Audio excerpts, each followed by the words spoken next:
We're still reviewing the papers. Let's come to the punch. Forex crisis, EFCC 7,000-man task force goes after dollar racketeers. Fantastic. Tinubu inaugurates student loan scheme February 21.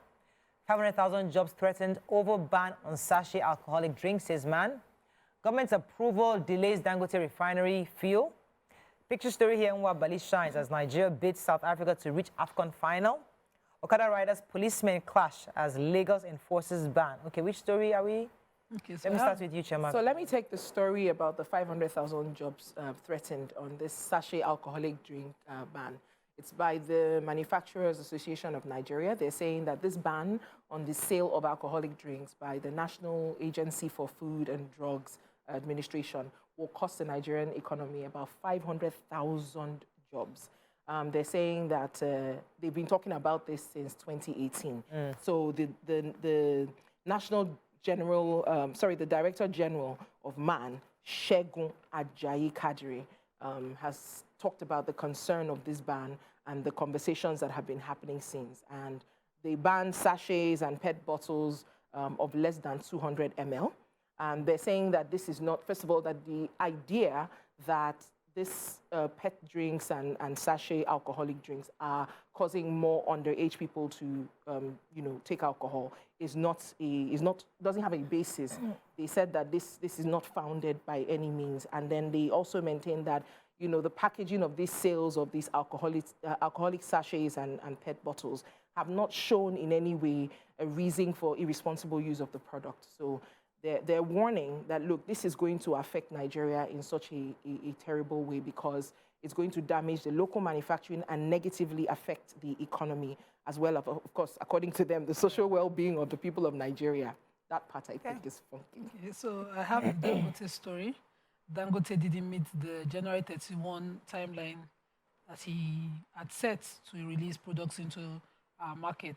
And this, according to the Punch reports, is blamed on all those, requirements for approval.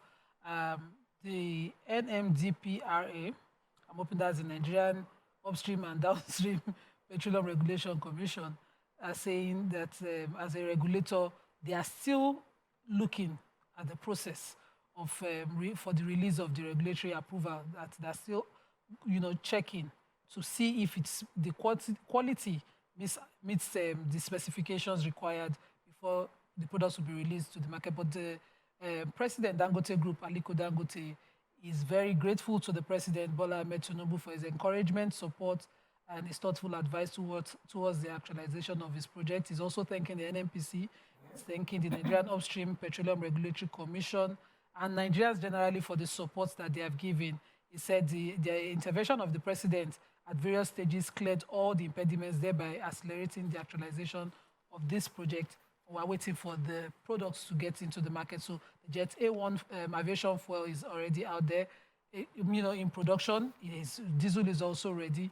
I hope this is accelerated as quickly as possible to reduce the tankers that are already parking now all the way to Tinkan. Yeah, so 5 suspects were arrested while 6 pregnant teenagers were rescued when the Anambra State Government, in collaboration with security operatives on Wednesday, raided a baby factory at Umunya in Oyi Local Government Area of the state. He said the State Commissioner for Health, Dr. Afam Obidike, was the one who spoke to journalists after the raid of the baby factory where the babies were being sold.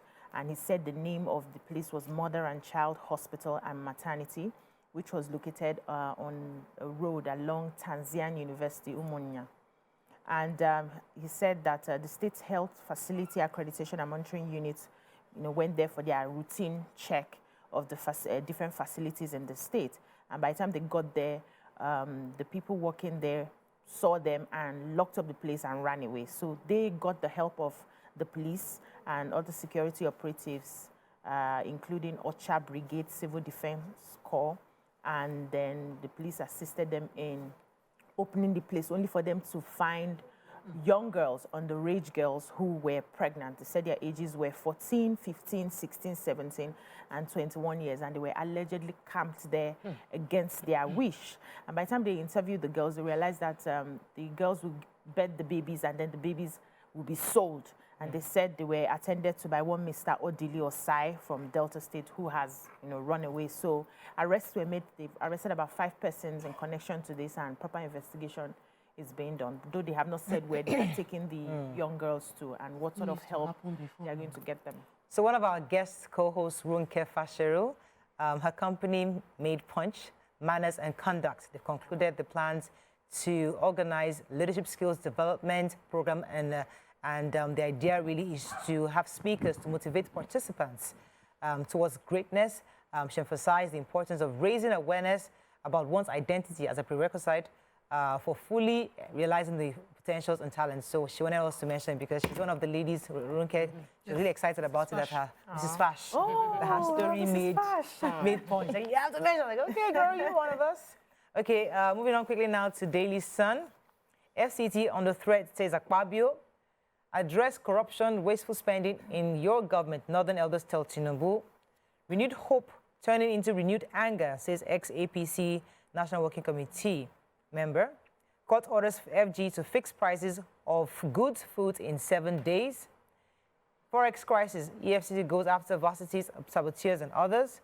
Kano Emirates Group demands Sanusi's reinstatements, rise Kano House of Assembly. And cost of living, another protest rocks Suleja. Okay, story? I have the Kano story. So this group called Yandangwalen Jihar Kano, they are, meaning Kano electorate, have appealed to the House of Assembly to review the law that created the expansion of the emirate, or the division of the emirate into the Gaya, Rano, Karai, and Bichi by the past administration. And also they are asking that the House of Assembly reinstates the former emir Sanusi Lamido Sanusi back to the throne.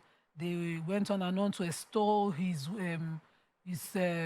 character, his time as emir, his knowledge, wealth of knowledge, and all the changes he brought, and are appealing to the House of Assembly for this change. So the major headline is about FCT being under attack. This was said by the Senate President, Godswill Akpabio, as he was bemoaning the worsening insecurity state of Abuja. He then called on, there's going to be an expanded Senate hearing on security challenges, he's invited the NSA, Chief of Defense Staff, the Army, Navy, and Air Force, Minister of Defense and Minister of State for Defense, Minister of Interior, Minister of Finance, Director General of National Intelligence Agency. Everybody should come and list how they are interacting and working together to protect the citizens of Abuja. He specifically said that there were volatile areas in Abuja where people walk around, there's no safety.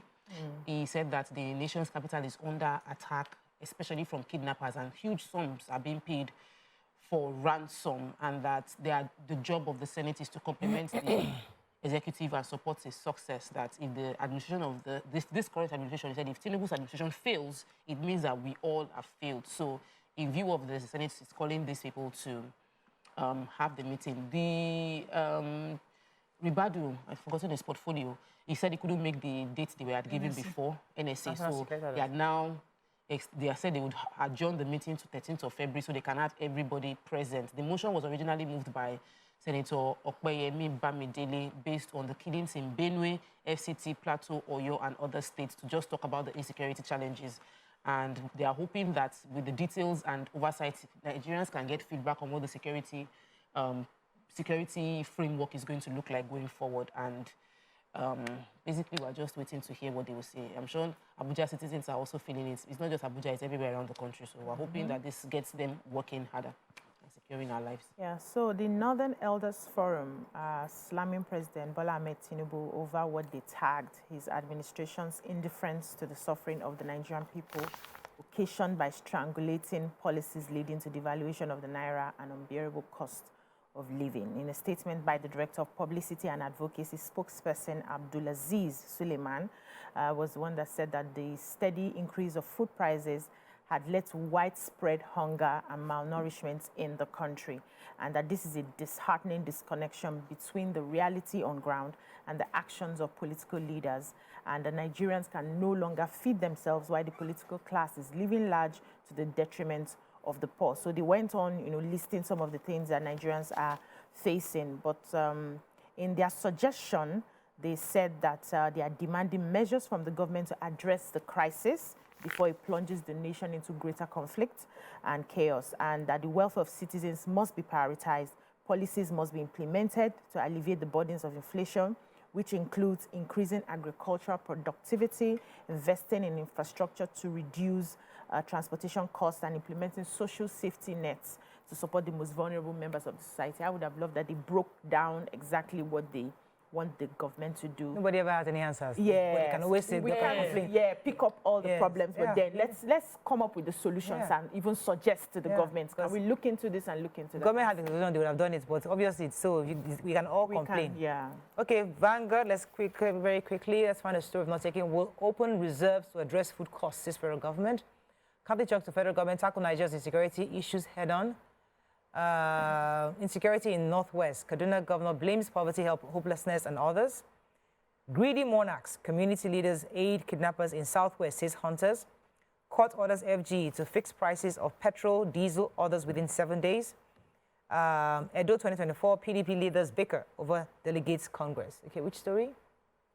In Vanguard, any story? So let me take the story that you did about the Grammys, but the way that the Vanguard has is it's directed to Tinubu, the president. Okay. So the stakeholders in the music industry have urged President Bola Tinubu to halt this proposed partnership between the Nigerian and the American Grammy Awards that's aiming to establish the African version of the Grammy Awards.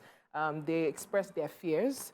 They say that the proposed partnership could totally jeopardize the hard-earned progress and the unique cultural identity of African music. Of course, the Minister of Arts, Culture and Creative Economy, Anatu Musawa, is reported to be on the verge of finalizing this deal, as you probably heard before. Yeah. Okay, and Vanguard Tribune. Let's see, is there a story we've not taken? Yeah. Police arrest masterminds of Mina protests and 24 others. EFCC raises special task force against dollarization of economy and mutilation of currency. And reps to pro-banks over rising foreign exchange. Story? So the mastermind, the Mina protest, which they said was a cover-up for, usually those protests are usually a cover-up for looting goods that the government brings into the states. They arrested 3 women.